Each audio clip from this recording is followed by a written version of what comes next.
Hello dear student, welcome to online classes in HDSB। आज मैं आप लोगों को क्लास 4 का साइंस पढ़ाऊंगी, जिसमें से आज हम पढ़ेंगे मौसम परिवर्तन। जो लेसन है आप लोगों का लेसन 10 है और लेसन का नाम है मौसम परिवर्तन, चेंजिंग ऑफ वेदर। जैसा कि मैंने आप लोगों को पिछले वीडियो में ठीक है मौसम के बारे में और मौसम पे जो सूर्य का प्रभाव पड़ता है मैंने उसके बारे में बता दिया था। आज का जो हमारा टॉपिक है वह है कि भूमि और जल पर सूर्य का प्रभाव कैसे पड़ता है। ठीक है, आज हम क्या जानेंगे कि जल पर और भूमि का प्रभाव कैसे पड़ता है। तो जैसे कि मैंने बताया है कि मौसम पर सूर्य का प्रभाव पड़ता है, इसी तरह से भूमि और जल पर भी सूर्य का प्रभाव पड़ता है। ठीक है, जो सूर्य है वह भूमि और जल दोनों को क्या करता है, प्रभावित करता है। इसके लिए हम एक छोटा सा एक्सपेरिमेंट करेंगे और उसके लिए आप लोगों को क्या करना है, जैसे एक ही धातु के, चाहे वो स्टील हो, चाहे लोहा हो, चाहे किसी भी धातु से बना हो, ठीक है, एक ही धातु के बने क्या लेना है, दो आकार के चौड़े मुख वाले दो बर्तन आपको लेने हैं। ठीक है, मतलब दो कि एक ही धातु के वो दो बर्तन बने हों और जिनके आकार कैसे हों, जिनके आकार और चौड़े मुंह वाले हों। ठीक है, तो एक ही धातु के चौड़े मुख वाले आकार के आपको दो बर्तन लेना है। ठीक है, उन बर्तनों में एक बर्तन में रेत रखना है और दूसरी बर्तन में क्या रखना, आप लोगों को जल रखना है। एक बर्तन में आप लोग क्या रखेंगे, रेत या बालू में रखेंगे और दूसरे बर्तन में आप लोग क्या रखेंगे, जल रखेंगे। ठीक है, अब दोनों बर्तनों को, ठीक है, जब हम जल और रेत दोनों बर्तनों में रख ले रहे हैं तो उन दोनों बर्तनों को हमें क्या करना है, एक ही साथ एक धूप में रखना है। ठीक है, एक ही साथ एक स्थान पर क्या करना है, हमें उन दोनों बर्तनों को रख देना है।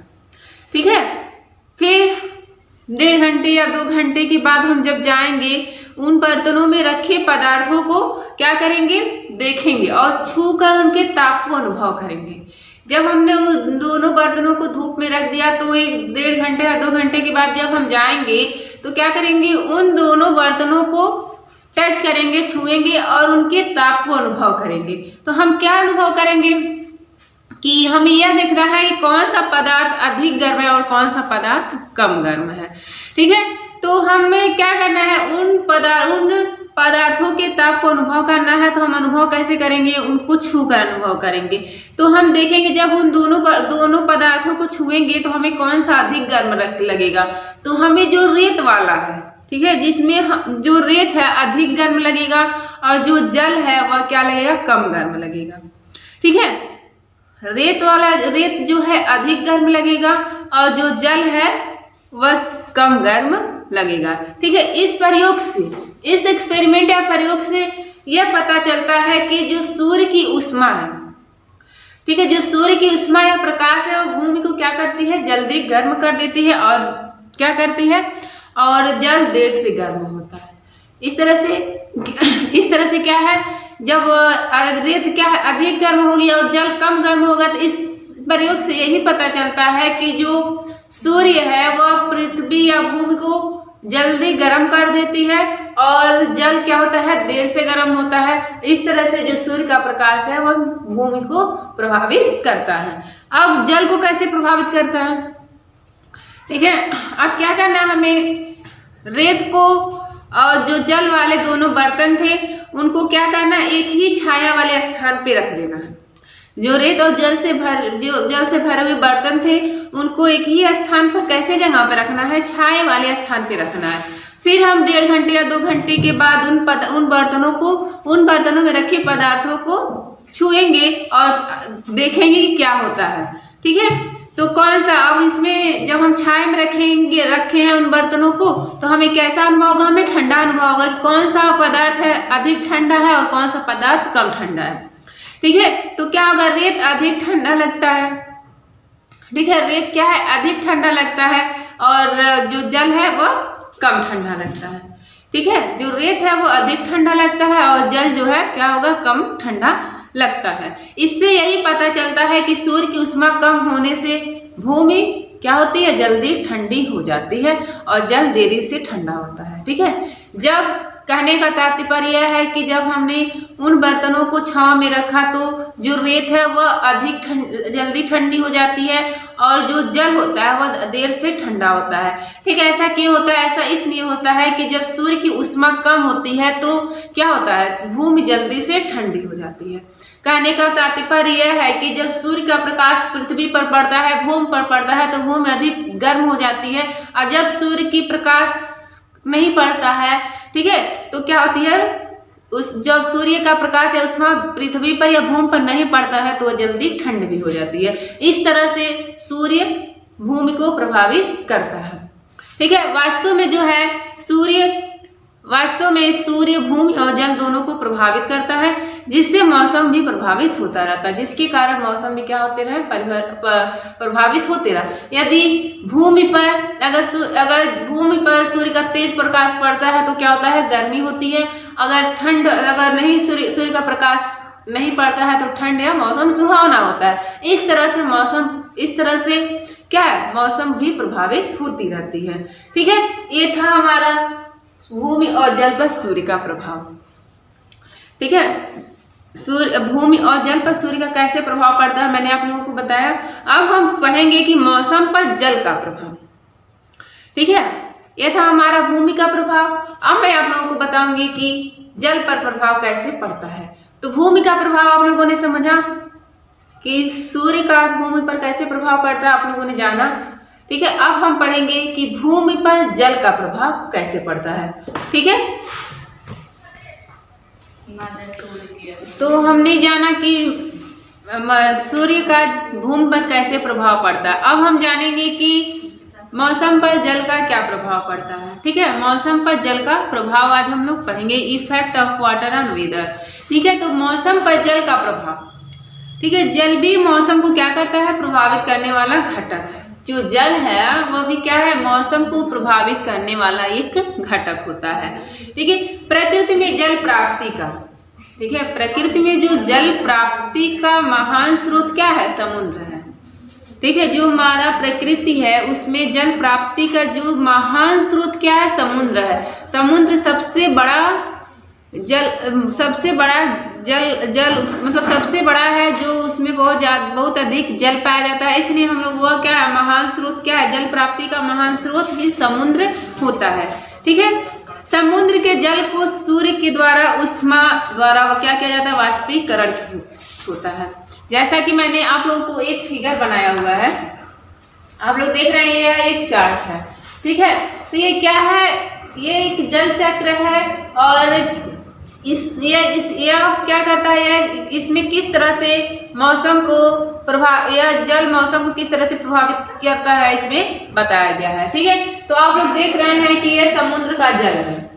ठीक है, यह समुद्र है, जो भी हो, नदियां तालाबें जो भी हो, वो क्या है, समुद्र का जल है। ठीक है, तो ये क्या है, क्योंकि समुद्र हमने इसलिए लिया है क्योंकि समुद्र को क्या माना गया है, प्रकृति का जल स्रोत का महान क्या माना, जल प्राप्ति का महान स्रोत क्या है, समुद्र है। ओके, ठीक है, तो हमने ये समुद्र है, समुद्र का यहाँ पे फिगर है। तो समुद्र क्या है, ठीक है, जब सूर्य का प्रकाश, जब सूर्य का प्रकाश समुद्र पे पड़ता है, ठीक है, जब सूर्य का प्रकाश समुद्र पर पड़ता है तो क्या करता है, जो जल है वह वाष्प बनकर, ठीक है, जो जल है वह वाष्प बनकर क्या होता है, वाष्प बनकर ऊपर की ओर जाता है।